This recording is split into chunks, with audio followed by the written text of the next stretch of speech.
Last Tango in Little Grimley. The scene is a simple stage, cluttered with remnants of past amateur dramatic productions. There are a number of chairs laid out center stage, on which sit Bernard, Gordon, and Joyce. As the curtain rises, they are sitting in silence and looking bored and impatient. Well, I suggest we make a start. Margaret's not here yet. She told me she might not bother this year. She always says that. She's just after attention. Well, look, we can't wait all night. Look, it's nearly 2:45. She's not going to come now. I'm calling the meeting to order, right? This is the annual general... Enter Margaret. Sorry I'm late. Come on, Margaret, we've already started. Is this it? I'm afraid so. Where's Alan? Alan's broken his leg. And Jane's got a Tupperware party tonight. What about Peter and Alice? They reckon they're not going to bother this year. Oh, they always say that. They're just after attention. I suggest we start without them. It's a matter of having to. We're not coming. Right, down to the business in hand. This is the annual general meeting of Little Grimley Amateur Dramatic Society. Point of order. Yes, Margaret, what is it? We should begin by electing our chairperson for the year. Well, I was coming to that. It's the first item on the agenda. Yes, but deciding the agenda is the first job of the chairperson, whom we have not yet elected.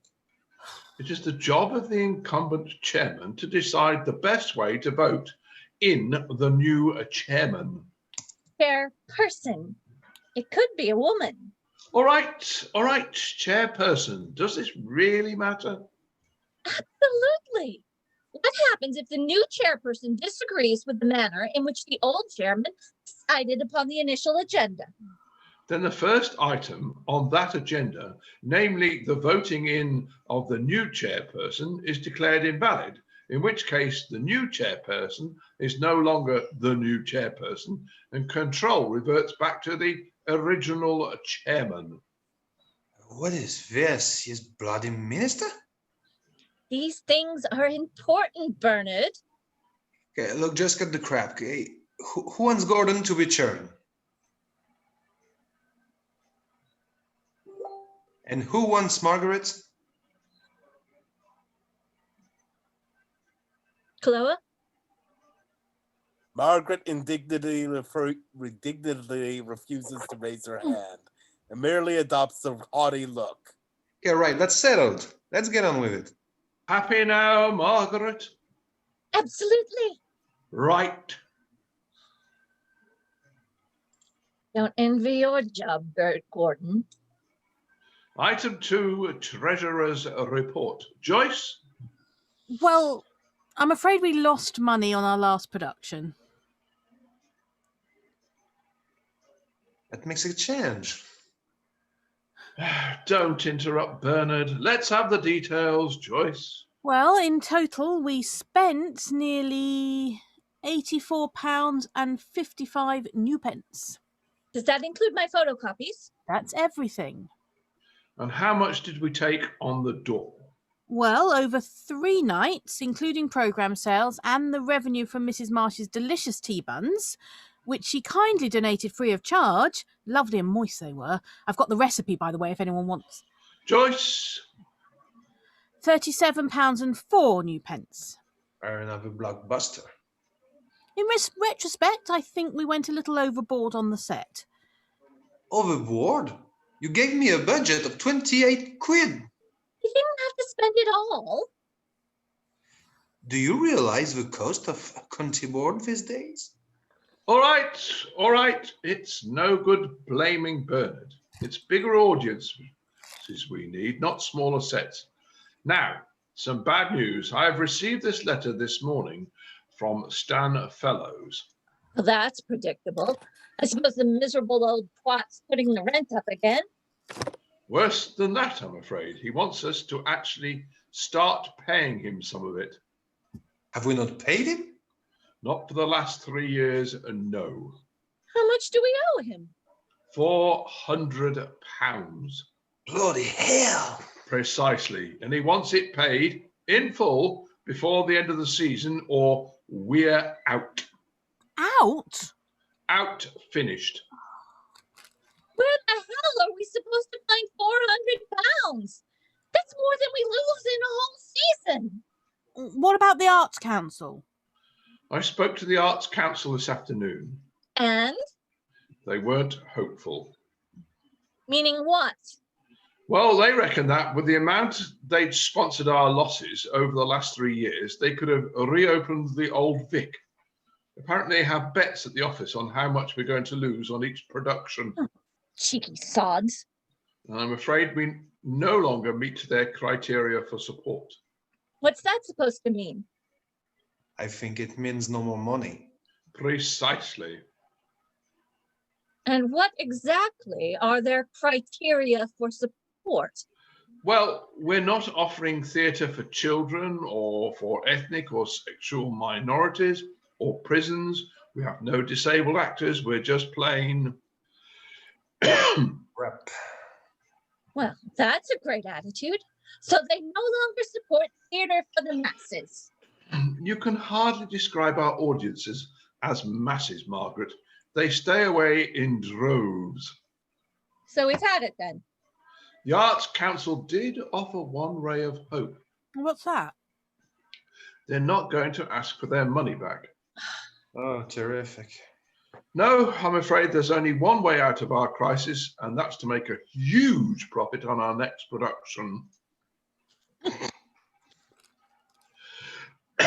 Which brings me neatly onto the next item on my agenda, suggestions for the next production. Anybody got any thoughts? Yes, Joyce? I'd like us to do Seven Brides Brides, and Seven Seven Brothers. Brothers. Joyce, I know it's your favourite musical, but I have to say, I can foresee a few logistical problems with us doing Seven Brides for Seven Brothers. Like what? Well, doesn't the title seem to suggest certain minimum casting requirements? How do you mean? There aren't enough brothers, Joyce. Oh. Well, what about Oklahoma. Oklahoma. Same basic problem. South Pacific? No, Joyce. We could have a crack at Robinson Crusoe. You never want to do a musical. It's not a matter of wanting, Joyce. It's a matter of what is possible. Gordon's right, Joyce. Quite apart from the problem of numbers, you seem to have overlooked the fact that none of us can sing. I can sing. I'm sorry, Joyce. A musical's out of the question. So we'll end up doing what you want, as always. Right, okay, fine. That's settled then. For the opening production of the season, Joyce will direct and star in our very own adaptation of that famous musical, Two Brides for Two Brothers. Leave me out of this. I'm just the set builder. Sorry, Joyce, make that two brides for one brother. We could recruit some new members. Put an ad in the post office.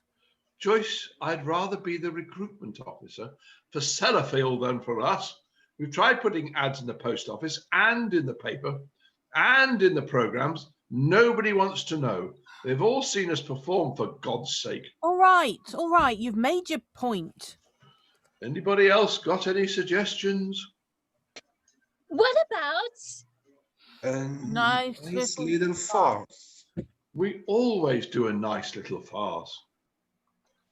it's what the people want? What people? Our highly acclaimed production of Continental Quilt managed to sell 17 tickets over 3 nights. Froze. I froze. And 3 of those were Joyce's husband. We had to give him a lift home. They all enjoyed it, though. Nobody laughed.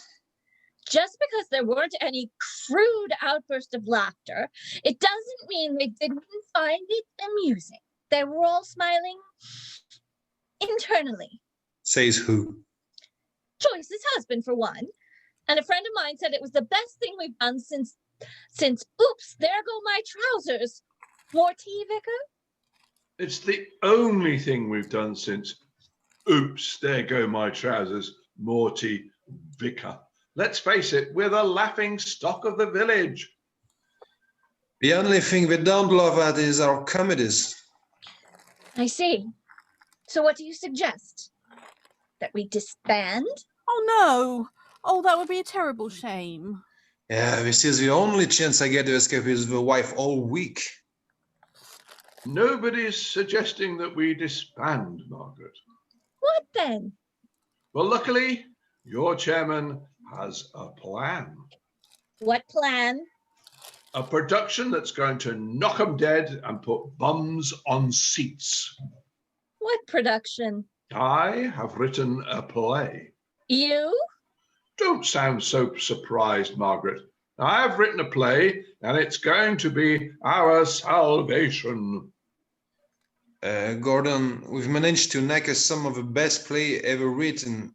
What makes you think yours is going to fare any better? Sex. I beg your pardon? There's only one thing that sells tickets these days, really sells tickets. Sex. You're mad. Shut up. Let him finish. It's all right for you. You've just got to build the set. Don't panic. Nobody's got to do anything embarrassing. We just make them think you do. This all sounds very dodgy. Not at all. The poster for my play will state a simple warning. Adults only. This play contains explicit scenes of nudity which may shock or offend. Then just watch them flock in. And then what? And then we give them a nice little farce. Hold on a minute. You'll never get away with this. If we let them all come here thinking we are going to get a flash of Margaret's tits, we've got to deliver the goods. You leave my tits out of this. That's just my point. We can't. There will be a riot. No, there won't. They'll all be far too embarrassed to admit that that's what they came for. Nobody will say a word. It's cheap and vulgar. Yes. It'll fill the place. Yes. What's it called, this play of yours? Last Tango in Little Grimley. Oh my God.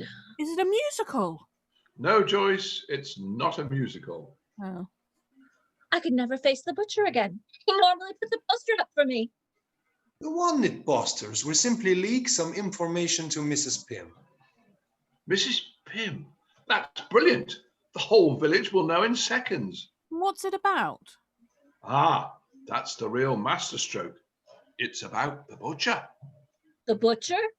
And the baker. And the candlestick maker. And Mrs. Pym. You're not making any sense, Gordon. It's about Little Grimley. I've loosely based all the characters on people in the village. How loosely? Well, medium loose. Loose-ish. Quite tight, actually. Oh my God. Sordid revelations of an apparently respectable village. We'll be lynched. No, we won't. To lynch us, they're going to have to recognize themselves in the play, and they won't dare do that. What do you think, Margaret? It's madness. Joyce? Can you just put one song in it? Joyce, say yes, and I'll write you a song. Yes! Bernard? I still think Margaret ought to lob her tits out. Margaret is not lobbing anything out. Thank you very much. What sort of set could you make for £200? 200? We could afford it on this one. You can have bloody hydraulics for 200 and real brick walls. Good man. Now you can see the potential. Margaret, I need your support. So will she if she lobs the tits out. Shut up, Bernard. Margaret? Go on, Margaret. Give him a hearing. Somebody drop a stage weight on this man, Ted. Ignore him, Margaret. It's me who's asking you. You do realize this will be the end of our society. Well, we're almost dead anyway. What do you want to do? Go with a whimper or an almighty bang? Do I get the lead? Of course. And no flashing of tits? No. Unless, of course, I consider it absolutely essential to the plot. As you wish. I'll have to think it over. I understand. If you say no, I'll offer the lead to Joyce. I've thought it over. I'll do it. Excellent. Any other business? Right. Thank you, ladies and gentlemen. I suggest you reconvene at the same time next week to begin rehearsals. Lights fade to black. Music. Lights up to reveal Gordon handing out scripts. Sorry there wasn't time to get it typed up, but I'm sure we'll cope. There you go, Bernard. I don't want one. Yes, you do. You're in it. Hang on a minute. You're not getting me up on stage. Why not? Well, I can't act for a start. You don't have to act, Bernard. Just do what the rest of us do. No way. Bernard, you've got to. I need 4 actors. 4. Everybody else is playing 3 parts. You're just doing the butcher. Look, if you don't do it, the whole thing's off. Oh, come on, Bernard. You've done it before. Yeah, it's a bit bloody different playing the backhand of a horse in a kid's panto. I mean, look, this is a speaking part. Look, Bernard, I'm going to be brutally honest with you. If I'd got a choice between you and Dustin Hoffman, you probably wouldn't get the part. But I haven't. So you're doing it. End of argument. Right, let's go. The first page is just my notes. So take it from the top of page 2, Margaret's entrance. Ready, Bernard? Well, I'm not in yet. Yes, you are. Top of page 2. Where? Top of page 2. Top of page 2. Butcher. Top of page 2, not the bottom, not the middle. Look, I know you're an actor, Bernard, but I was hoping you could read. Look, top of page 2. No bloody butcher. That's page 3. It's my page 2. What happened to page 2? I've got 2 page 2s, Aha! but no page 3. Bernard, have you got 2 page 3s? No. I've got 2 page 3s, Right. but no page 4. I might be able to help you out there. I got 3 of the buggers. Joyce, you give Bernard your other page 3. I've already got a page 3. So what's the problem? No bloody page 2. Who had 2 page 2s? Me? Right, give your page 2 to Bernard. Both of them? No, just 1. Now, Margaret, give your other page 3 to Joyce. Bernard, give one of your page 4s to Margaret. Everybody happy now. I still got too many page 4s. Oh. Right, let's go. Top of page 2, Margaret's entrance. Phone rings. Oh, bloody hell. Start reading it through. Exit Gordon. Right, my entrance. Ready, Bernard? I suppose so. Right, Margaret enters. What am I carrying? What? It says Margaret enters carrying a something. I can't read his writing. Carrying a limp. Oh, right. Which leg? Freeze again.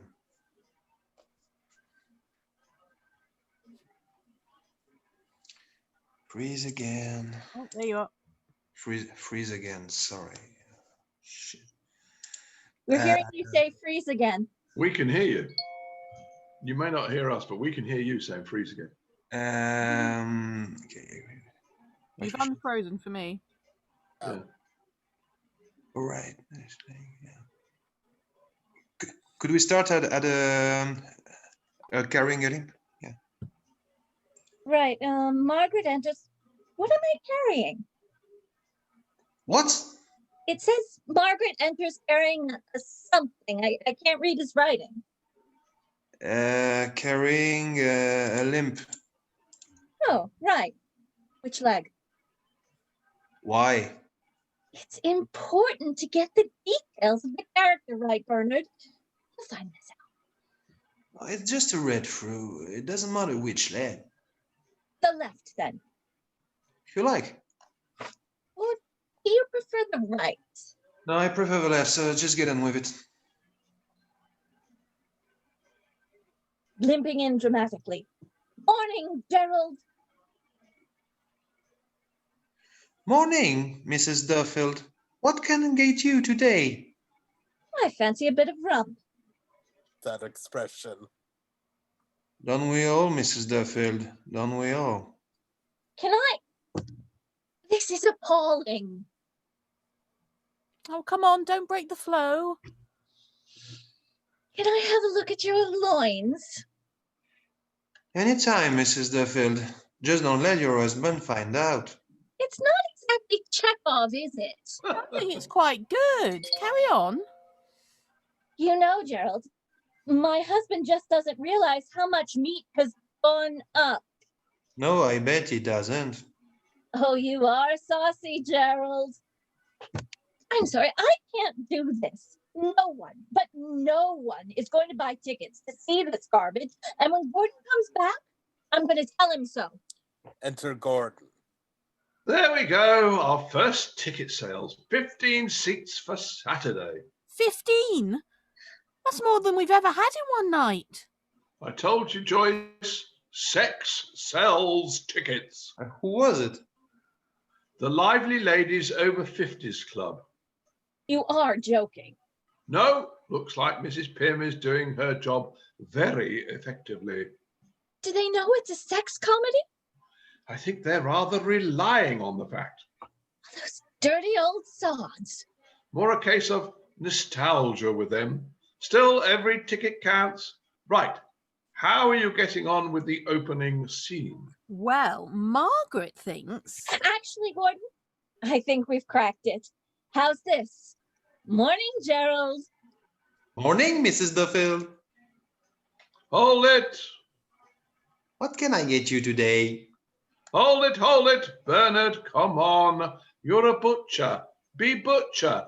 Butchers are loud, rosy-cheeked, vivacious.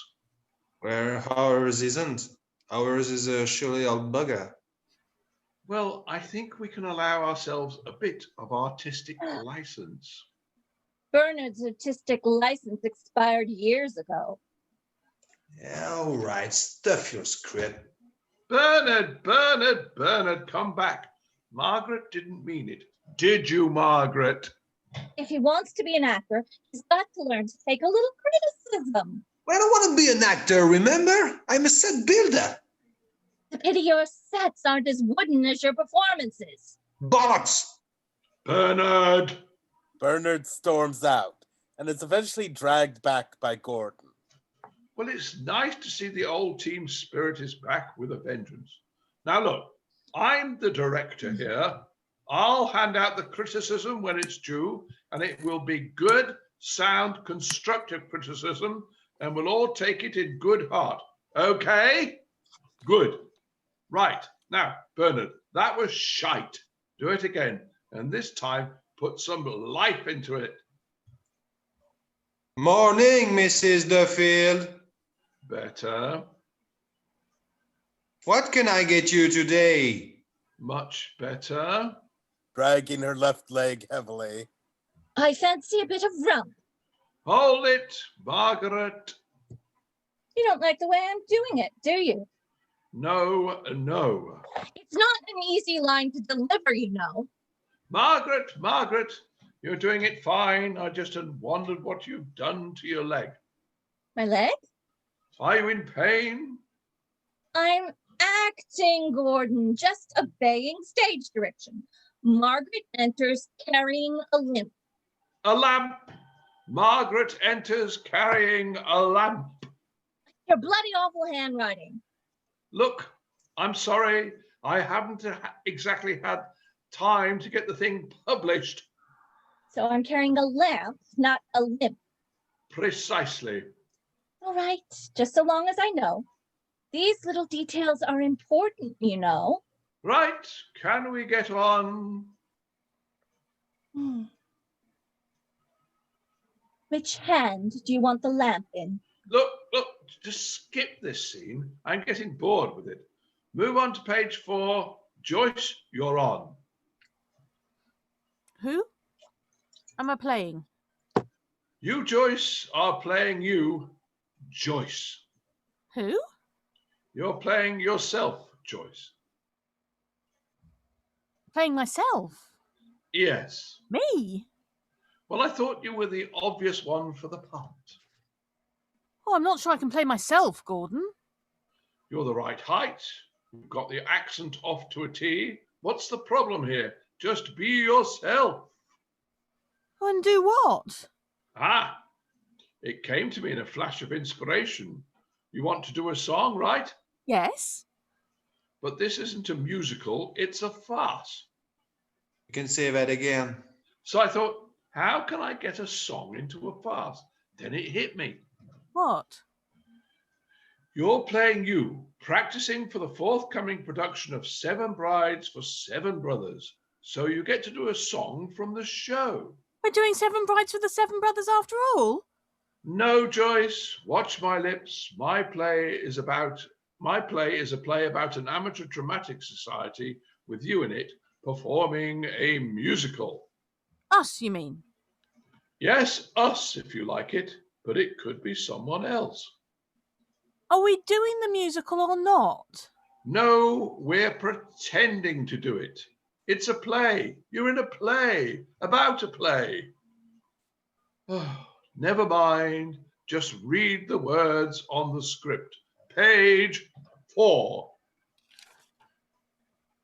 Where do I stand? You don't stand, you lie down. You're in the bath. The bath? What better place to rehearse the song? With no clothes on? We'll cover you with bubbles. I'm not taking my clothes off, Gordon.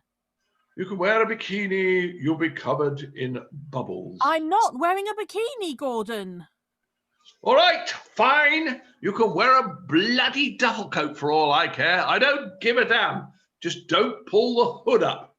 Right, you're in the bath singing away one of the big rousing numbers from 7 Brides, and I come bursting in and... Who are you? I'm the vicar. What's the vicar doing in my bathroom? He hears you singing and thinks you're calling for help. Well, what's he doing in my house? Look, I'm not going to stand here and explain the whole plot. You'll have to pick it up as we go along. It's a bit tricky when you keep skipping pages. You were taking too long. We'd have been halfway through by now if you'd let me carry on. The phone rings. Yeah, I get it. Exit Bernard. All right. Let's just crack on. Joyce, start singing. What? Anything. You're in the bath. Sing. Good. Right. Right. Now I come bursting in and say, oh, shit. Isn't that a bit strong for a vicar? I haven't got a page 4. Thank you. Right. I burst in and say, are you all right? Oops, Mrs. Pilkington, I'm sorry. I never.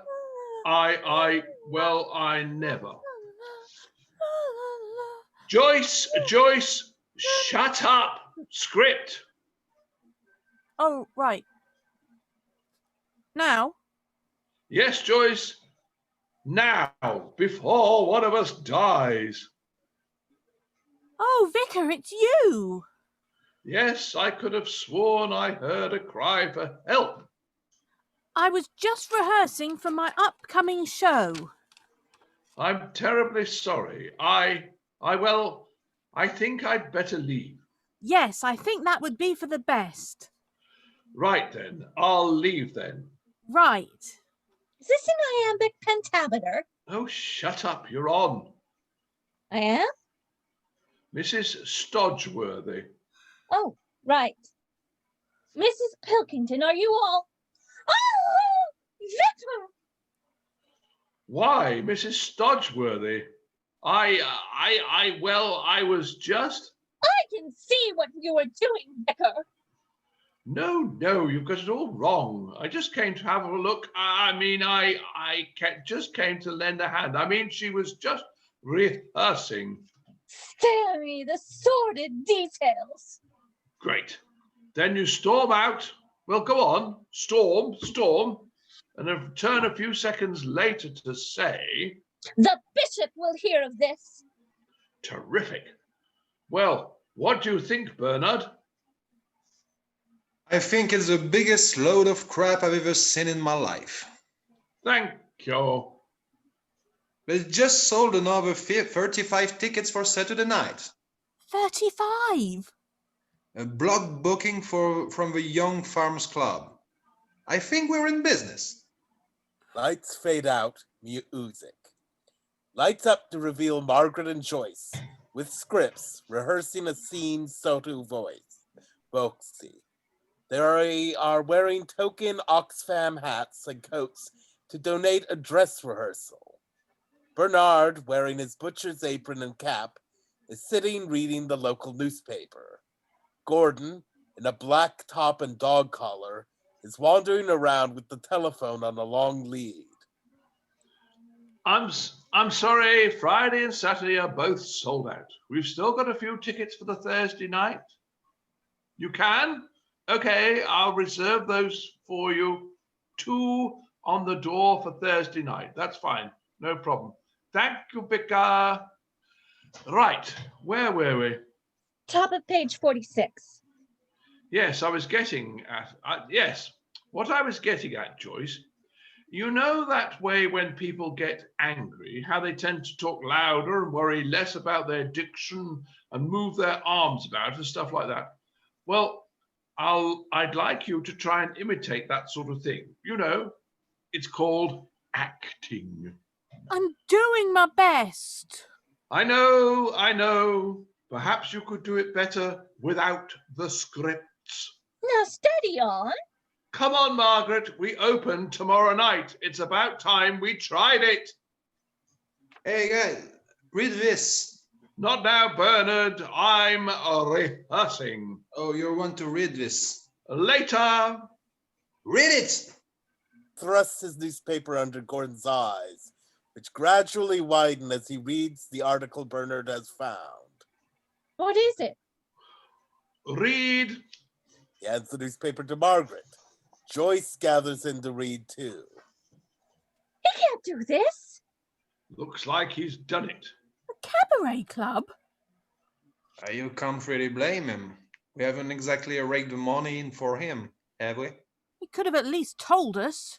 Does he honestly think that people are going to prefer this garbage to good live theater? No, but he obviously thinks they'll prefer it to us. Opens April 24th. So this really is the last tango in Little Grimley. What are we going to do? I'll tell you what we're going to do, Joyce. We're going to give them a night they'll never forget. Come on, let's show them what we're made of. Positions, everybody. Let's do it without scripts. Bernard exits. Will you prompt? All right, top of 46, Margaret's line. I'd like to have a word with you, Mrs. Pilkington. I'd like to have a word with you, Mrs. Pilkington. There's a pause. Then she starts clicking her fingers in frustration for the prompt. Sorry.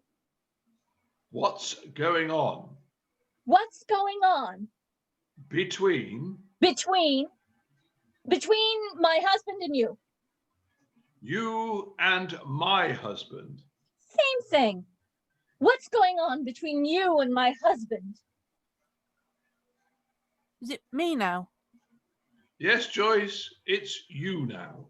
How dare you? Yes. How dare you? Anger, Joyce. Anger. Look like me now. I'm angry. I'm shouting. I'm moving my arms about. Now, come on, Joyce. Frighten me. How dare you? Did that frighten you, Gordon? It certainly did, Joyce. It scared the shit out of me. Look, we've got 1 day left. One. Then the biggest audience you've ever seen in your life is going to descend on this place. No one even knows their lines. Now, come on, again, same place. The two actresses start to go over the same few lines again, but Bernard enters carrying a stage flat, drops it in front of them, and starts hammering loudly. Hold it! Bernard! Bernard! What the hell do you think you're doing? Well, what's it look like? It looks like you're trying to ruin my rehearsal. I'm trying to build a bloody set. Well, you can't do it now. When would you like me to do it? Tomorrow night? Do you want me to wait till the bloody audience gets here? Perhaps I could ask some of them to give me a hand.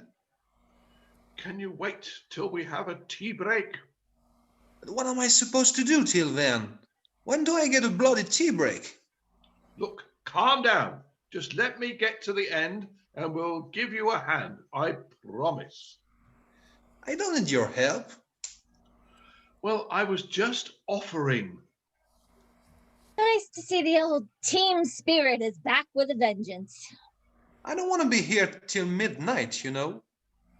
Just find something else to do just for 5 minutes. That's all. Then it's all yours. 5 minutes. He exits, cursing under his breath. All right, once more. This had better be the last time. I'd like a word with you, Miss Pilkington. What's going on between my husband and you? How dare you? Joyce. I'll tell you how I dare. Hold it, Joyce. What's this? You're the one that told me to move my arms, Gordon. You said it would make me look angry.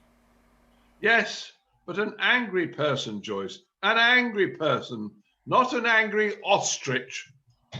Try it again. Once again start the scene, and after a few seconds, the lights start flashing wildly, then go out. We hear Gordon's frustrated cry from the darkness. Bernard! What's the matter now? Stop prattling about with the lights. I'm trying to rehearse. I'm trying to set the buggers. Stages don't light themselves up, you know. Can you do it later? I'm building the set later, remember? We can't see the scripts. What do you want to see the scripts for? You're supposed to know the words by now. All right, Bernard, you win. Put the lights on. Come and build the damn set. The lights come on. What about the rehearsal? Stuff the rehearsal. We'll have to go on as we are. What the hell does it matter anyway? We're finished. I'm off to the pub. Gordon storms out. Margaret gives him a haughty stare before turning to Joyce. Prima donna. Lights fade to black, music. Lights up to reveal the four protagonists seated as before. Right, Joyce. Treasurer's report.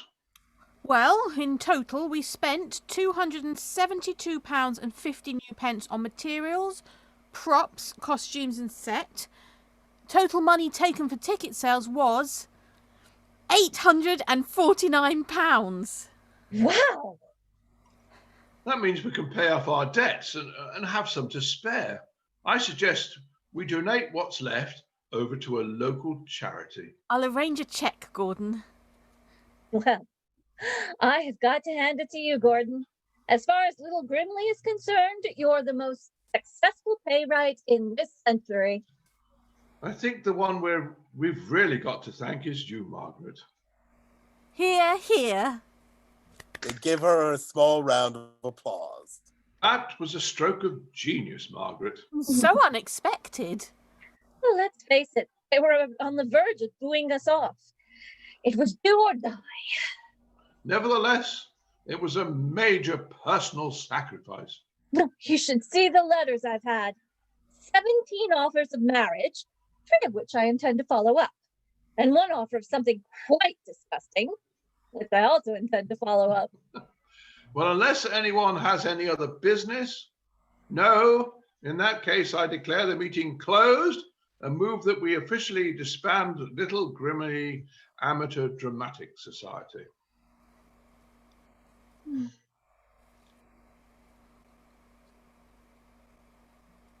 There's a moment's sad silence.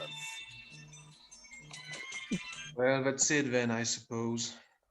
I'm going to miss the old place. 12 years we've been here. Cabaret club. Well, I suppose it had to happen eventually. At least we went out with a bang. And a song. And a capacity crowd. First time ever in living memory. Or should I say mummery? Thank you, Bernard. I'll miss your subtle sense of humor. I always did. Well, I'll be toddling off then. Pity we didn't get a glimpse of a left one, Margaret. I've heard it's even better. Well, Suddenly producing a script. well, maybe this is your chance, Bernard. What's that? The sequel, more tangos in Little Grimley. We already have a massive advanced ticket sales. The only problem is Mrs. Pym has asked for a 5% commission. I don't understand. What about the cabaret club?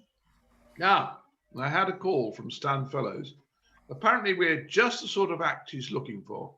We're booked for the opening Saturday night. Strictly professional, of course. They all stare at him dumbfounded. Well, what are we waiting for? Let's start rehearsing. Margaret, I think you need to work on that wiggle. Music covers their excited babble as lights fade. Curtain. Very funny. Here we go. Last Panto in Little Grimley. The scene is a simple stage, empty except for a few stage flats stacked haphazardly in one corner. The flat on top of a ramshackle pile is a door frame, complete with opening door. None of this is inside at first, though as a play begins with a dramatic spotlight on Joyce, center stage, back to audience. She turns flamboyantly, gesturing wildly, and lets rip with her tonsils, torturing a song from a popular musical. Gordon, the harassed producer, burst in, preferably through the audience and onto the stage. Joyce! Joyce! Joyce! Joyce finally relents. How can I put this, Joyce? Gordon. Joyce, it's not going to work. Gordon, you promised. No, I promised I'd give it a try, Joyce. And give it a try I have, but it's not going to work. What's the problem with it? It's not got the necessary resonance, Joyce. It just needs the piano. No, it does not. No, it does not just need the piano, Joyce. It needs the London Philharmonic Orchestra. Plus, and listen carefully to this bit, Joyce, it needs some singers. Are you trying to say I can't sing, Gordon? I'm trying to say you can't sing, Joyce. I'm trying to say that you sing in a way that is not likely to cause any pleasure. Highly offended. Oh! I've said it before, Joyce, and I'll say it again. this society is not cut out to do a musical. Margaret has wandered in. Call me old-fashioned, Gordon, but I thought we lived in a democracy.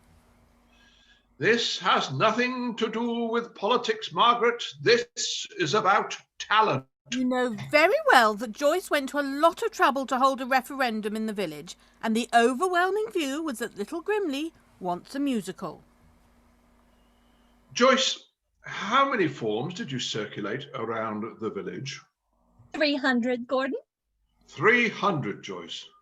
And how many replies did we have? Don't pose. Joyce? 15, Gordon. 15, Joyce. And of those 15, how many consisted of your family and immediate friends? After another long, sheepish pause. 12.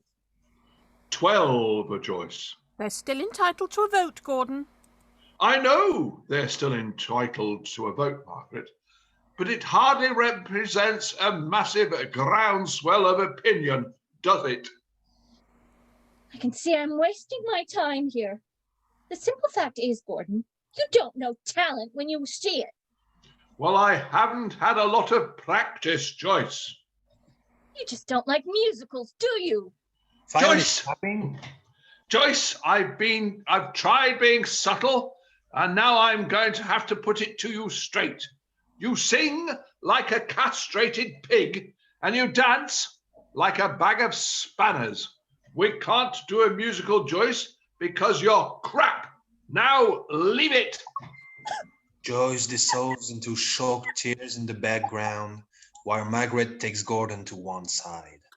You're being a little too hard on her, Gordon. It's got to be said, Margaret. If I don't hurt her feelings, the audience will. It's as simple as that. I know what you're saying, Gordon, and believe me, I'm on your side on this one. But, well, the poor wench.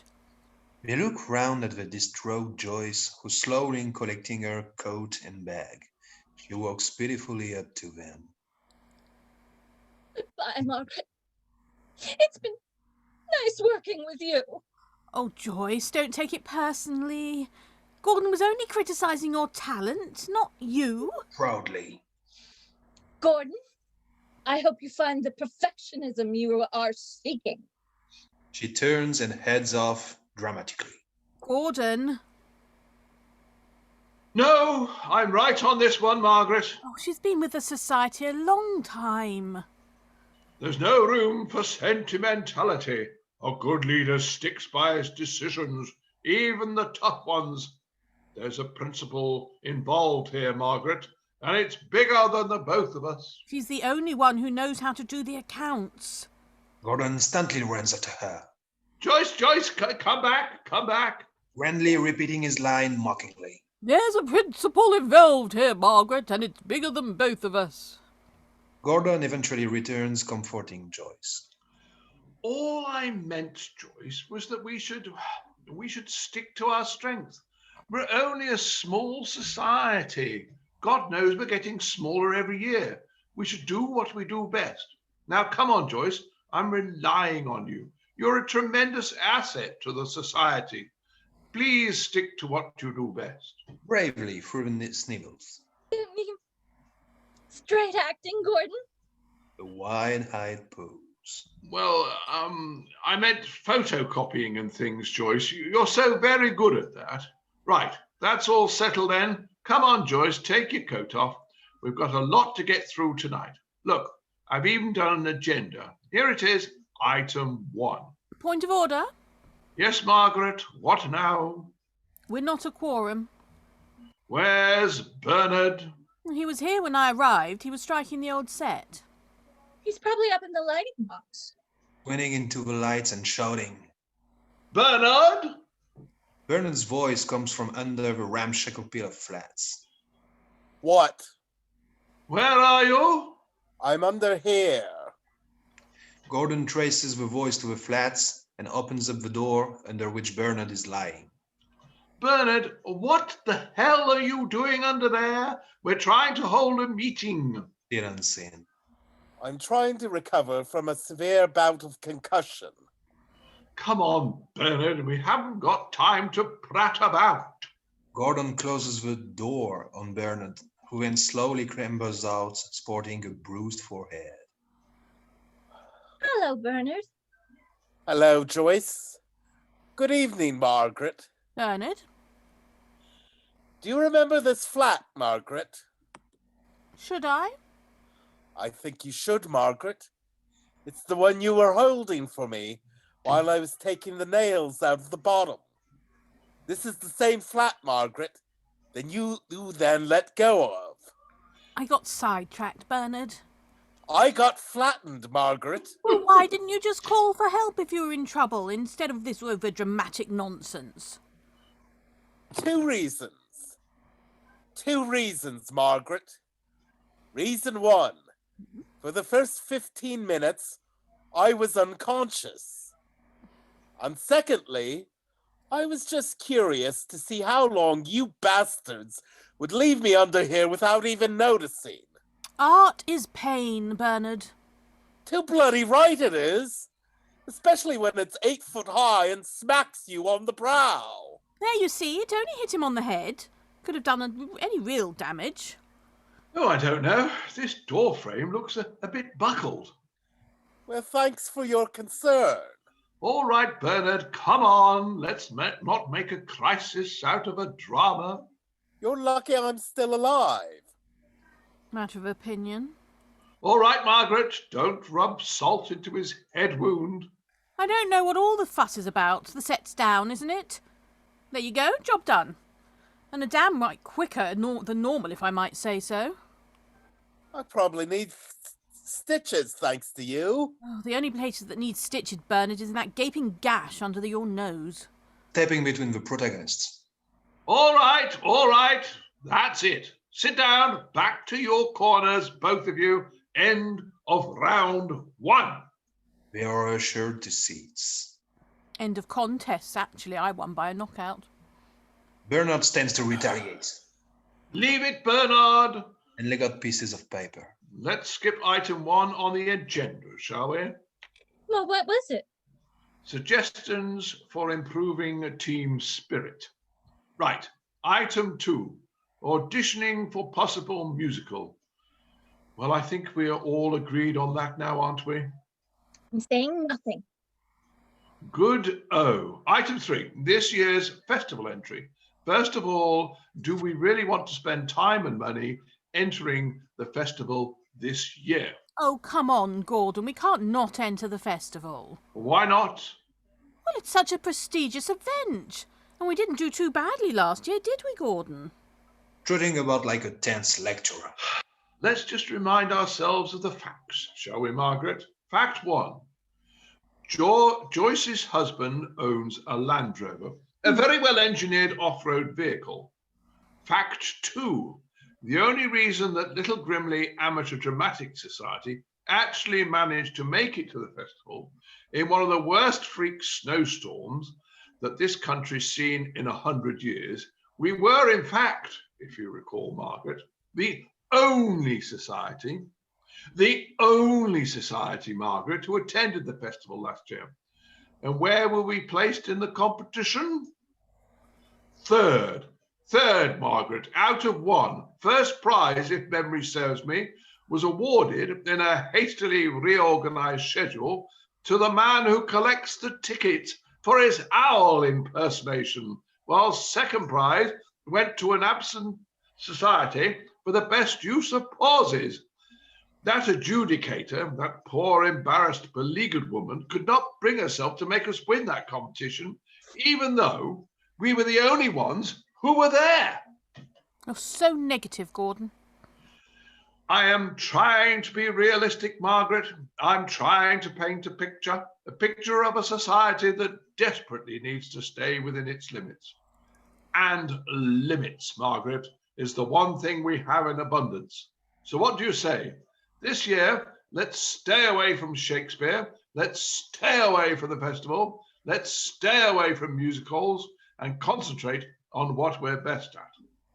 You've written another play, haven't you, Gordon? Well, It's funny you should say that, Bernard. It just so happens that the creative juices have been flowing again. Are you taking minutes, Joyce? Yes. Right, we'll minute this. I'm not revealing my breasts again. You don't have to, Margaret. I do have range, you know. This is an entirely different genre from my first play. Different what? I think he means it's not a comedy. Look, if Margaret lobs her tits out, it's a comedy. Oh, shut it, Bernard. Well, it's certainly not going to be a thriller, is it? How would you like another stage flat on your head? If you two could just stop bickering for 1 second, I might explain. How do you spell that word? What? Explain? No. John something. Genre, Joyce. Jen. G-E-N? Gen R-E. ERE. Cribbling furiously. Jengenere. Style, Joyce, just write style. In fact, don't write anything, just listen. You're the one who told me to take minutes, Gordon, to avoid any arguments later. Oh, come on. When have you ever known us to argue? Look, you're going to have to keep up, Joyce. I can't keep going back over things. I'm doing my best, Gordon. How are the shorthands lessons coming along, Joyce? The teacher's very pleased with me, actually. I'm up to 8 words a minute now, and my accuracy has gone up to 75%. Great. So not only can you write 8 words a minute, you can understand 6 of them. That is from a standing start, Bernard. 18 months ago, I couldn't do any of this. Well, I think it's very commendable, Joyce, going to night school just to make our meetings more efficient. Can we get on? Don't you think so, Gordon? Yes. Thank you, Joyce. We're all eternally grateful, and we don't know where we'd be without your unique skills. Now, can we please attend to the business in hand? Which is? I've forgotten now. Where were we? Margaret. It's a good job I'm taking minutes, isn't it, Gordon? Would you like me to read back the last note? Yes, please, Joyce. Giving a little former call and squinting at her notes. Something. Oh, yes, style. And then Gordon said, you're going to have to keep up, Joyce. Is that it? That's when you distracted me. Something style. I put that other big word in, but you made me take it out again. We were talking about your new play, Gordon. Thank you, Bernard. Don't mention it. Yes, as I was trying to explain, under item 4 on the agenda, your chairman has turned his attention to our next production, and as a result... Hold on. Our next production? Correct. But our next production's the Panto. Precisely. You've written a panto? I've written the Panto, Margaret. Why? Why not? Well, what's wrong with the professional pantomime script? Nothing, Margaret, until we get hold of it, and then we invariably torture it, starve it of meaning, castrate it, and offer it for public consumption. Sounds like one of our better productions. I'd go further, Margaret. I'd say that if there were a Royal Society for the Prevention of Cruelty to Scripts, we'd be serving life. So you're saying we should take out the only strong link in the chain? What I'm saying, Margaret, is that a society like ours needs a custom-written script. Why? To make sure we can cast it with the people we've got. To make sure that it plays to our strengths, if we can find any. And above all, to make sure we have a complete sellout. Noble aims. How do you intend to achieve them? Easy, Margaret. You see, this is a panto with a twist. Suspiciously. What sort of twist? It's a sex panto. I don't think I heard you properly, Gordon. For a moment there I thought you said a sex panto. I did. getting up and leaving. Good night, everyone. Margaret, wait. Hear me out. Gordon, if a pantomime is anything, it's a piece of traditional family entertainment. I refuse to be part of this perversion. But that's where this is so clever. Come on, Margaret, let's face it. We've got a major problem with our panto. The audiences are shrinking year by year. I watched it happening. Year one, family outing, everybody excited. The kids enjoy it. Mum and dad sit there bored stiff. Year two, Mum takes the kids to the midweek matinee. Dad says, no thanks, and goes up the pub. In year three, Mum says, sod this for a game of soldiers. I'm not having the hassle. Here's a fiver, kids. Go on your own. Year four, kids say, this is crap. Give us the fiver.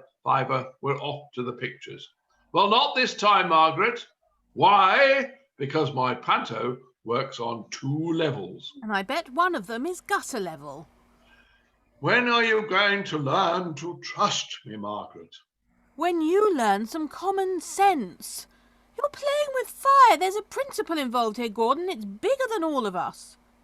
Well, you're a great believer in democracy, Margaret. Why don't we put it to the people? What do you say, Bernard? Removing a squashed banana from his pocket. She's flattened my banana. And that's your last word on the matter, is it? What? The panto, Bernard. What about the panto? Look, you know me. As long as it uses standard flats, and as long as I'm not in it, I don't give a stuff what we put on. Remind me to put you on our reading committee next year, Bernard. That sort of insight is so valuable. Referring back to his banana. This was my bloody tea, you know. Joyce, you've been fairly quiet up until now. What do you think? Joyce is screaming furiously and is in a world of her own. Joyce? Concentrating hard. Joyce! Looking up. What? Where are you? I'm doing all right, Gordon. Where are you, Joyce? The bit where you say something about torturing scripts? Oh, Joyce. Well, that bit slowed me down. There was a word I didn't understand. What word, Joyce? Castrate. I mean, I know it's got something to do with the cast. And Ray, that's speed, isn't it? So does it mean like the speed of the cast and how they read, or what are you laughing at, Bernard? Joyce, it means chopping off your bollock. All right, Bernard, we don't need it in Technicolor. Joyce, may I borrow your notepad for a second? May I? Of course, Gordon. And the pencil? Thank you. He takes the notepad and pencil and tears out all the pages, leaving just the front and back cardboard cover. He snaps the pencil in half and then calmly hands all the leftovers back to Joyce. No more minutes, Joyce. They're turning into hours. Just listen. I have written this year's panto. Are you going to support me or not? Gordon, there's something I have to say. Say it, Joyce. I've been with the society for over 12 years. I know that, Joyce. And in all that time, Gordon, I've always stuck by you through thick and thin. Mainly thick. I know that, Joyce, and you'll never know how much that means to me. No matter what you've said to me, Gordon, over the years, no matter how rude you've been, I've never held a grudge. This is true, Joyce. You never have. Even that time on April 14th, 1987, at 25 minutes to 8, when you told me I had less talent, and I believe I'm quoting you exactly here, Gordon, than a bucket of donkey droppings. Heat of the moment, Joyce. We both know you're better than that. Well, this time I think you've gone too far. What? The answer is no, Gordon. Good for you, Joyce. What? You heard me. I said no, Gordon. Emphatically no, with a capital M. I see. Well, that's a pity. A great pity, Joyce, because, of course, Were we to go ahead with this project, we would need a good musical director. Musical director. Someone with a fine voice, Joyce. Someone with an incomparable understanding of choreography. Someone with natural rhythm. And I'd like you, Joyce, to help us look for him. Oh, Gordon. Just joking, Joyce. If you want it, the job's yours. MD, Joyce. MD. Musical director. Or CP, CP? castrated pig. You're not helping, Bernard. Or how about DD, donkey droppings? Ignore him, Joyce. He's just jealous. I don't know, Gordon. What does your heart tell you, Joyce? Gordon starts humming Joyce's opening song softly into her ear as Joyce stares into space, daydreaming herself into glory. Do it. Good man, Joyce. On one condition, Name it, Joyce. The world is your oyster. that whatever happens, you won't lose your temper with me during rehearsals. Gordon is momentarily stunned into silence as he grapples with the enormity of her requests. Joyce, Joyce, we both have an enormous challenge before us. All anyone can ask is that we both do our very best. Very well, Gordon. 2 down, 1 to go. Well, Margaret, once again, it's down to you. I think I've made my position perfectly clear, Gordon. I don't like it. You're messing around with a great tradition. Margaret, the only tradition that this society has upheld over the years is one of failure. If the audience get any smaller, we might as well do a door-to-door tour. Look what we're in competition with. Big budget professional pantos with orchestras, special effects, even actors. We can't offer that. If we want a cat in hell's chance of dragging them in, we've got to give them something different. Well, this is certainly different. Yes, and proud of it, Margaret. I'm fed up of the cast outnumbering the audience. I'm fed up of ex-sportsmen and hack soap stars stealing our glory. Are we going to lie down and die, or are we going to fight back? Come on, Margaret. Let's show Bruno the knockout blow. Let's hit Botham for 6. Let's show those TV stars that there's more to theatre than acting. Well? It's a traditional in pantomime for the male lead to be played by a woman. Yes, it is, Margaret. May I assume, Gordon, that this is one tradition you will not be ditching? You may. Does this mean we get to see her in tights? Died. Bernard, I'm at a very delicate stage in the negotiations. Shut your trap! Am I to be offered any editorial control over the script? The usual clause, Margaret. On performance nights, you have my permission to leave out any lines you can't remember. Very well. Yes, bravo, Margaret. But I'd like my reservations minuted. Later, Joyce, later. Treat it as homework. Right then, I suggest we move on to the final item on my agenda, which is to agree a date for the first rehearsal. Now, how's everybody fixed for next Thursday? Margaret has reached for a filofax. Joyce has a large desk diary. Bernard relies on memory. Thursday's no good for me. I've got a plastering job in Manchester. Wednesday, then. Wednesday's my shorthand class, Gordon. Well, mustn't make you miss one of those, must we, Joyce? I'd hate you to fall behind the pace. Tuesday, then. No, not Tuesdays. That's my late night. I'm all right any other Thursday. I can't make every alternate Thursday. WI meetings. Which alternate Thursday can you make? This one coming. That's no good for Bernard. What about Monday week? What's that? The 8th. Fine. Bernard? Okay. Dinner party, sorry. The 9th. That's a Tuesday. I can't do Tuesdays. The 10th. Wednesday, Gordon. Shorthand.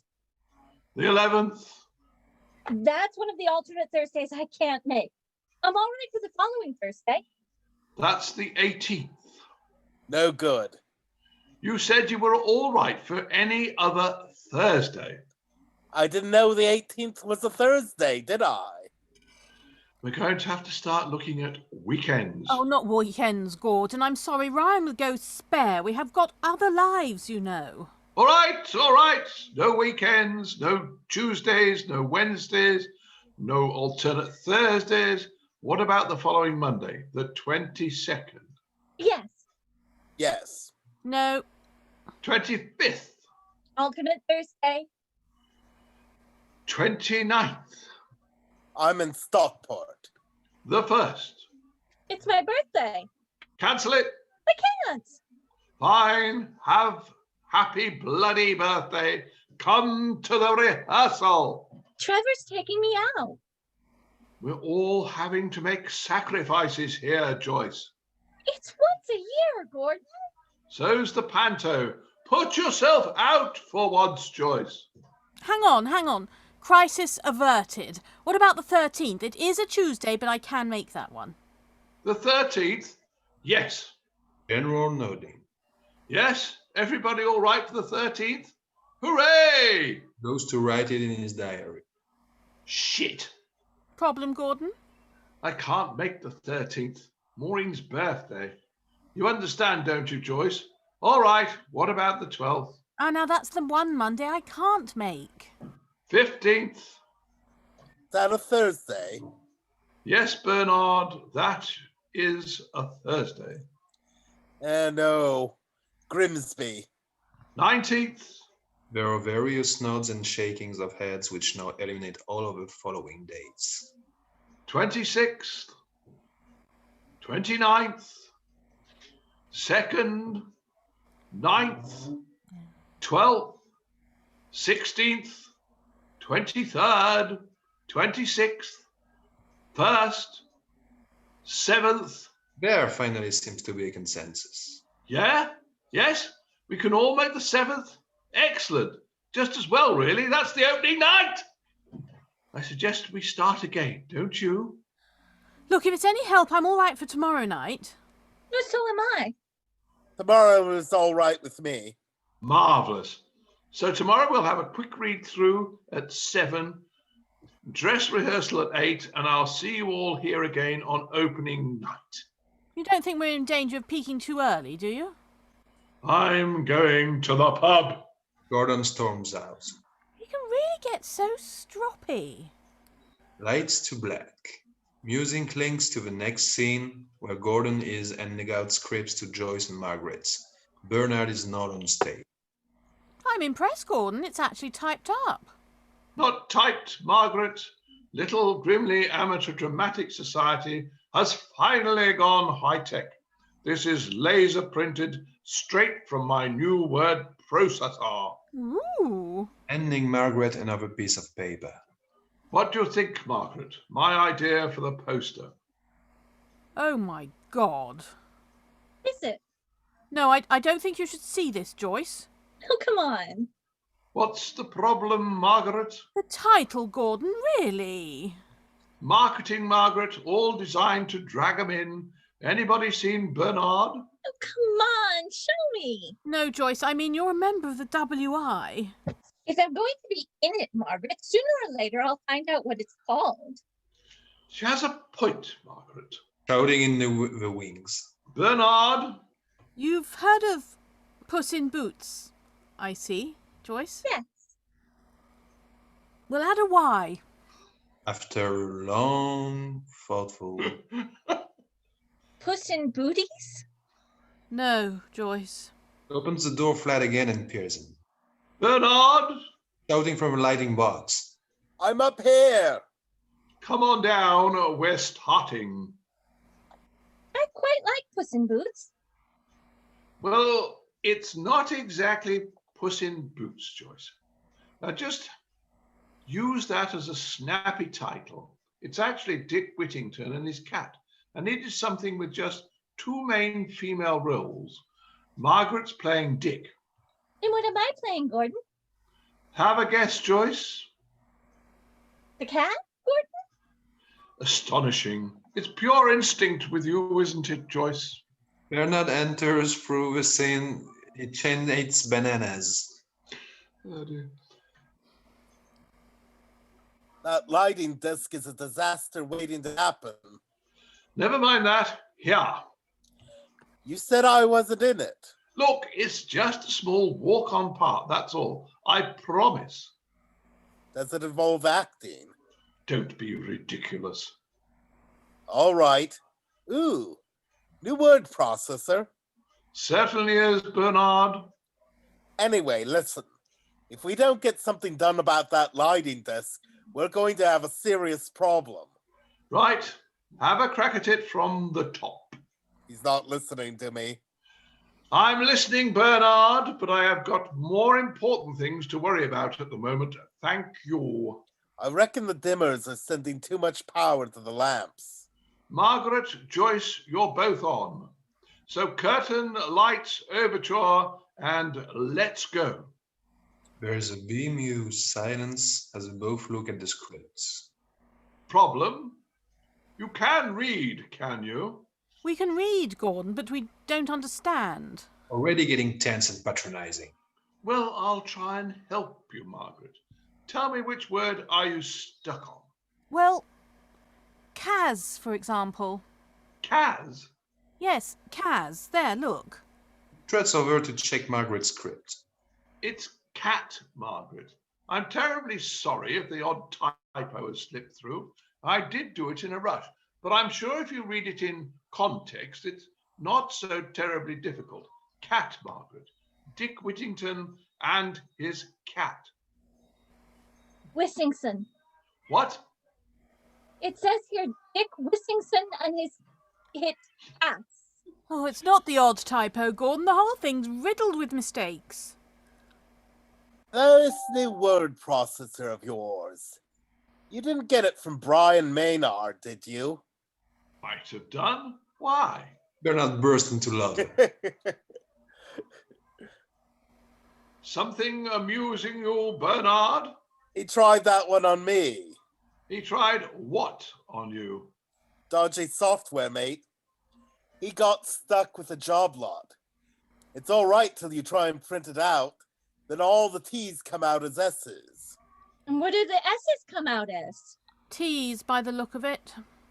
Wait till I get hold of him. All right. We'll just have to battle through. I'm sure it won't be too bad if you keep your wits about you. I'll sort it out for next week. Come on, let's take it from the top of page 1, Margaret's entrance. Here we are, old friend. London Sown. Town. I must say, shit it. This is Margaret. It says shit it, Gordon. Just use your brain, Margaret. S's are T's, T's are S's. This is. This is noshing like I what expecting. Is that the best you can do, Margaret? My fault, Gordon. I was expecting it to be in English. All right, Joyce, you're on. Right. Where from? From where we just left off, Joyce. Sorry, I must have missed it. From the beginning of your first line. Right. And don't panic, Joyce. It's just one word, and it's got no S's or T's in it, so you should be off to a flying start. Okay, here goes then. Pose. Ready? Yes, Joyce, we're all here. Woodenly after a preparatory call. Meow. Hold it. Cat, Joyce. What? Cat, Joyce, cat. What are you talking about, Gordon? You're a cat, Joyce. I know I'm a cat, Gordon. Then do what cats do. I said meow, Gordon. What more do you want me to do? Getting very wound up. I want you to feel like a cat, Joyce. I want you to look like a cat. Well, I'm terribly sorry, Gordon. I'm sorry I haven't got 4 legs. I'm sorry I wasn't born with fur and whiskers. Oh, I don't know. You've got the whiskers. Think about the role, Joyce. Think what you are. It's not just what you say, but the way you move, the way you react.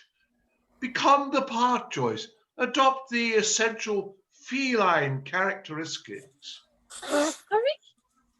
Act like a frigging cat, Joyce. Gordon, there's no need for that. Well, I'm sorry, Margaret, but it's no good just standing like a stuffed librarian and saying, meow. Now, is it? Are you getting angry with me, Gordon? Indeed. No, I am not getting angry with you, Joyce. You wouldn't like me if I got angry with you. Because you promised you wouldn't, Gordon. We had a deal. Think it counts, Gordon. Trembling self-restraint. That was excellent, Joyce. A good base on which to build. Perhaps as we progress, you'd like to think about some of the finer details of the character. Here's a little something I do, Joyce. Ask yourself this. How would Meryl Streep say meow? It works for me. Let's just move on, shall we? Bottom of the page. Bernard, we're on. Where? Pantomime horse. Which end am I? The non-speaking end. Suits me. But I want you to do the sound effects of the hooves. There, right? Right. Bernard crouches behind Gordon to form the horse, having just peeled another banana. And watch what you're doing with that banana. Here we go. Bernard bites into the banana, then starts saying clip-clop with his mouth full. Hip hook, slip shock. Bernard, let me give you a little acting tip. One of the finest thespians I ever had the pleasure to witness in live theatre was Sir John Gielgud. Now there, Bernard was a consummate master of the English language. For sheer clarity of expression, he was unsurpassed. His diction was impeccable. And guess what, Bernard? And I noticed this particularly. He hadn't got a banana in his mouth. Do you think there could be a connection? This is my bloody tea. I don't have time to go home, you know. Not like these part-time teachers. I beg your pardon. All right. Let's compromise, can we, Bernard? What about if you only eat a banana between sentences? Okay, let's try it again. Woodenly.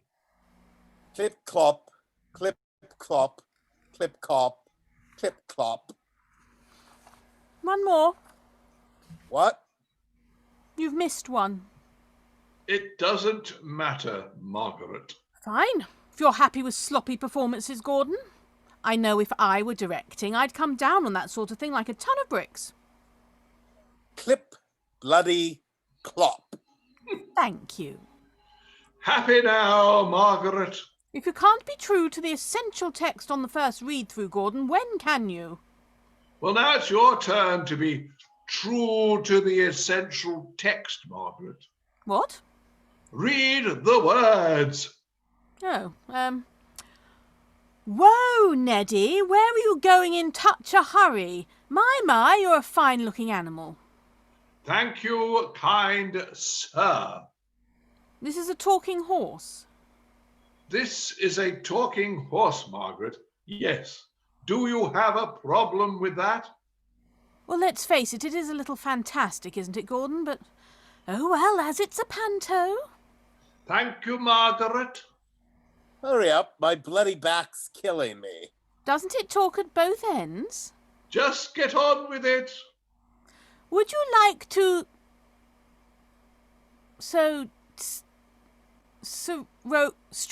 stroke.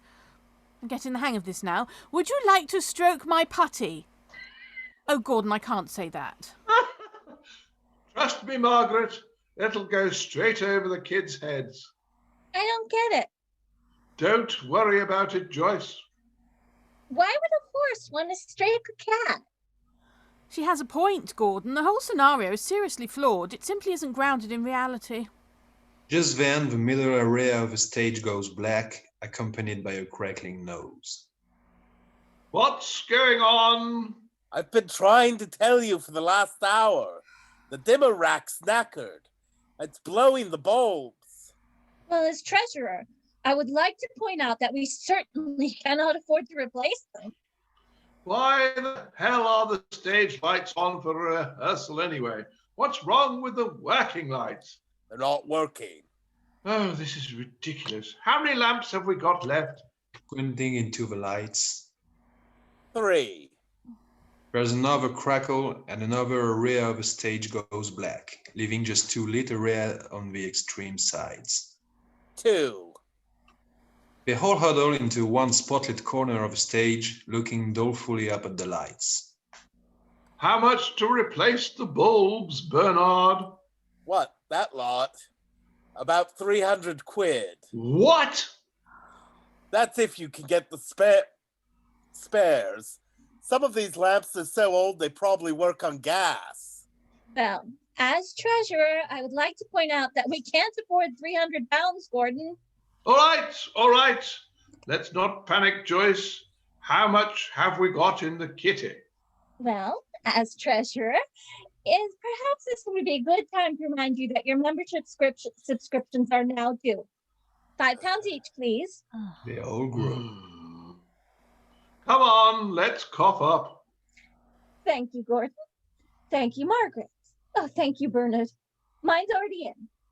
So how much have we got? £22. Terrific. How much is one bulb, Bernard? About 30 quid. Good-o. Of course, unless we fix the dimmer rack, it could be a waste of money. You could put new lamps in and they still might blow. There's a crackle and their spotlight goes out. Like that. They all crab across into the opposite spotlit area. How much for a new dimmer rack? About £2,000. Well, as treasurer... Oh, shut up, Joyce. Let me think. Now, 5 performances, £3 a ticket, times by... He mumbles some figures to himself and then sighs thoughtfully. Well? Well, I reckon if we don't do the panto, we might break even. And if we do the panto? Don't even think about it, Margaret. So it's all off then? Not quite. While there's light, there's hope. Bernard, I want you to refocus that lamp. Where to? Everywhere. Just fill the stage with it. Don't hold your breath. Bernard exits. Margaret, there's obviously going to be no money for costumes. Is there any chance? My students are very busy, Gordon. It's coming up to their exams. Please, Margaret, you know I only say please when I really, really want something. Oh, I'll try and slip it through as a special end-of-term project. Brilliant! Though how I'll manage to pass off a pantomime horse as an exercise in haute couture, God only knows. I'm sure they saw right through me last year. We didn't get you in trouble, did we, Margaret? Well, let's put it this way, Joyce. 1 minute I'm putting up Snow White posters in the canteen, then next minute I'm asking my students to start work on ankle-length velvet dress with paper doily sleeves and 7 matching outfits with pointed caps, specially tailored for the shorter man. You don't exactly have to be Einstein to work it out, do you? Just do the horse's body. I'll knock up the head. Suits me. What else do you need?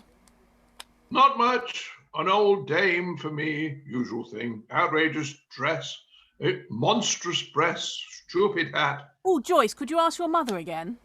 I'll try. Dick Whittington for you, of course, Margaret. Tights, hanky on stick, cap, feather, and a cat costume for Joyce. Whiskers, ears, tail. Sighs.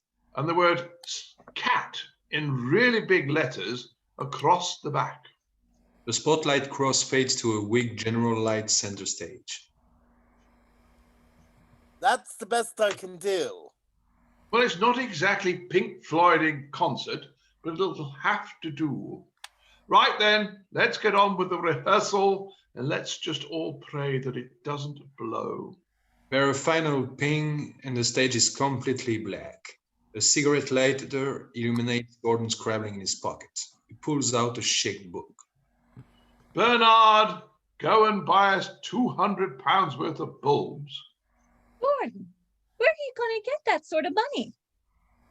I'm expecting a refund on a word processor. Rousing pantomime music takes us into the next scene. It's the opening night and excitement and confusion reign. Bernard is making a few last-minute running repairs. He starts by hastily touching up a badly made bench with white paint. Then he dashes off and returns with an equally badly made sign, pointing the way to London 1 mile. He tries desperately to make it stand up next to the bench, but it continually falls. Come on, you bugger. Stand up. He wedges it into the bench to make it stand. That'll do. Gordon, wearing heavily rugged cheeks, wig, and hat, comes dashing in carrying a large colorful dress. He immediately sits on the bench in order to slip into the dress. There must be 200 people out there. Now diverted by another last-minute job painting the eyes on the head on an awful paper-made pantomime horse head. 238. Don't sit on the bench, by the way. Why? Looking round and seeing Gordon. Doesn't matter. Fixed it now. I still say we should have tried the horse costume at the dress rehearsal. Oh, it'll be all right. What if the head doesn't fit? Look, you just worry about your end, okay? And you promised you didn't have a curry last night. Just come and zip me up. I can't. I've got that stage flat to mend yet. Bernard, having finished decorating the now cross-eyed horse, dashes off momentarily to grab a length of wood. Joyce enters, wearing a cat costume, complete with springy tails. How do I look? Like a librarian wearing a cat costume. Re-entering with the wood.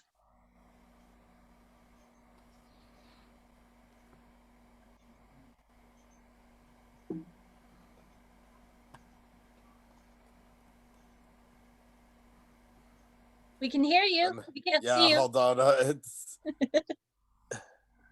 Give me a hand, Joyce. There's loads of people. Hurry up. Just put your weight on there. That's it. Joyce is directed to sit on a small workbench, across which Bernard has to put the piece of timber ready for sewing. Has anybody seen my breasts? Sewing the wood. What do they look like? 2 pink cushions. Oh, sorry, mate. I thought they were rubbish. I chucked them in the skip. You did what? It's all right. They're only outside. I'll dig them out in a minute. Okay, Joyce. That'll do. Joyce gets up. In Bernard's hand is a sawn off piece of wood, and also, as he suddenly notices to his horror, Joyce's tail. He gulps and quickly hides the tail behind his back before Joyce notices. I can't believe you threw my breasts on the skip. I'm going. Keep your hat on. Bernard exits hastily. My hat! Where's my hat? It's on your head, Gordon. You're more nervous than I am. There's a lot at stake. Now remember what I told you, Joyce. Bend your legs, slink about the stage, use your claws like this. And don't forget your waggle, Joyce. Where is it? We hear Bernard shouting off stage, pantomime style. Look behind you. Bernard! Bernard enters with a cushion, Joyce's tail, and a roll of heavy-duty adhesive tape. Joyce, meanwhile, tries to take a look at her hex tail, but succeeds only in spinning herself around like a dizzy kitten. I found one of them. You've sawn Joyce's tail off. It was an accident. I'm working on it. He shows Gordon the tape. Forget it. There's no time. She'll have to be a Manx. Presenting the cushion. Here. Watch out for the potato peelings. Find the other one, Bernard, and hurry up. What's the panic? Bernard, it's 7:15. Yeah, but you're not the dame till the second half. It's the horse first. Shit!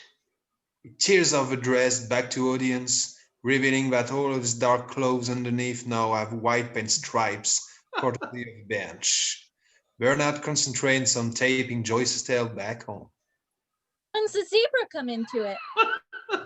Keep still, Joyce. Horse costume. Where's the bloody horse costume? Over there. There you go, Joyce. Good as new. 10 minutes. I'll have another look in the skip. Bernard exits.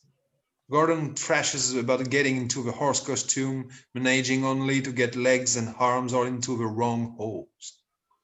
7:20. Come on, Margaret. Where the hell are you? Joyce lets out a huge gasp of horror. Oh no! What? Stay calm, Gordon. Suspicious. Why? Why? Because if you don't, you're going to get very angry. Why, Joyce? Well, I've forgotten to tell you something, Gordon. Keeping his temper just under control. Yes? And it's like a really, really important thing. Carry on, Joyce. Oh, you're gonna kill me, Gordon. No, I'm not going to kill you, Joyce. Not yet. Oh, you will, Gordon. Possibly when I hear it, Joyce, but not until... When you said, about Margaret, it reminded me. Reminded you of what, Joyce? She rang me last night, Gordon. And? And she can't come, Gordon. She can't come? No. I'm taking this very calmly, Joyce, as you can see. But I have no doubt it's a very bizarre, albeit slightly pathetic little first night joke between you and Margaret in order to wind me up. Well, you know how after the dress rehearsal on Wednesday, Gordon, how you said to Margaret, break a leg? Yes? She's broken a leg, Gordon. She's broken a leg? And an arm. Here we are, Joyce. 5 minutes before curtain up, our leading lady is not coming because she's broken two rather vital limbs, and you forgot to tell me? I was too excited, Gordon. I'm still being very calm, Joyce. You're not going to make a fool of me, do you understand? I am not going to blow my top and then have Margaret suddenly step out here and... Oh my God. I've just realized you look frightened, Joyce, which can only mean one of two things. Either you really are frightened or you're acting. She's not coming, is she, Joyce? No, Gordon. What happened? She slipped on a banana skin. Bernard exploding. Nobody slips on a banana skin, Joyce. What is this? What's happening to me? Am I living in a cartoon? She did, Gordon. Apparently, after the dress rehearsal, there was a banana skin on the steps outside, and she... Who the hell would leave a banana? Bernard! Bernard enters, hitting an almost finished banana and trimming the over cushion. Got it. Bit smelly, though. Gordon snatches the cushion and grabs Bernard by the scruff of the neck. Get your tights on. Do what? What are you saying, Gordon? There are 200 people out there, Joyce, and thanks to the ape man of Little Grimley, our leading lady has broken her leg. Grabs the banana skin from Bernard and tosses it across the stage angrily. Oh dear. Bernard, you're playing Dick. On your bloody bike, pal. We have no choice. I don't know the words. That's no excuse. Margaret didn't know the words. I can't act. Ditto. But who's going to play the back end of the horse? We'll manage, Bernard. You can't have a man playing Dick Whittington, Gordon. It's perverse. The decision's made, Joyce. Bernard is playing the lead. Oh, no, he isn't. Oh, yes, he is. Oh, no, he isn't.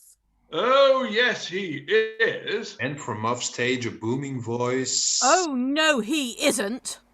Margaret enters dramatically, dressed in her Dick Whittington costume. She walks with the aid of a crutch. Her one arm is in a sling, and bulging under her tights is a huge bandaged leg. Margaret! Did you honestly think I would just lie down and let this banana-eating baboon ruin all my good work? I couldn't do it to my public. Margaret enters carrying a limp. One more word from you and this walking stick enters your mouth sideways. Come on, Margaret, show us your crutch. Margaret swings for Bernard with a crutch. Gordon intervenes, hearing music. Shut it! Listen, that's the overture. We're on. Can you do it, Margaret? I'm ready, Gordon. Let's give 'em hell. Positions, everybody. Quick, Bernard, get in.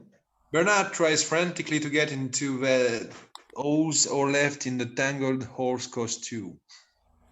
The head, Joyce. Put the horse's head on. Joyce puts the horse's head on herself. Right. Not on you, you fool. On me. Oh, right. Now? Yes, now, Joyce. Quickly. Are you in, Bernard? Can't get my leg over. I'm hardly surprised. Joyce finally rams on the head. Bernard is still struggling desperately, and the horse runs amok, dragging Bernard behind. What's going on? My bloody leg's stuck. I can't see. Neither can I. Watch where you're going! Ah! They crash into Margaret, knocking her over and leaving her sprawling. Joyce runs around screaming, being chased by a horse. Stop pushing, Bernard. I'm not pushing, it's you. My crutch! I need my crutch! The tangled mess carries towards the bench, knocking the sign over. Chaos reigns. Bernard, where the hell are you? Where the bloody hell do you think I am? You forgot to put the eye holes in, you brat. I can't think of everything. Watch out for that banana skin! Her horse slips and collapses, or even better, if possible, falls off the front of the stage. The music swells to a climax as the lights fade and the on-stage panic reaches its climax. Gordon, the house lights are coming down! Get up, Bernard. I think I've broken my bloody leg. Gordon! Don't panic, Joyce. Curtains are opening! Will somebody please grab my crutch? Lights come up, there's a huge crackle, and with the exception of one tight spotlight go out. The spotlight catches Joyce, frozen like a rabbit staring into a car's headlights. Do something, Joyce. Do something. There's a moment's silent panic before Joyce finally seizes the moment, throws out her arms flamboyantly, and lets rip with the same song with which she began the play. Music swells, lights to black, curtain. Oh, Honey, everything's coming up! oh, that was so funny. That's so accurate as well. Oh, dear.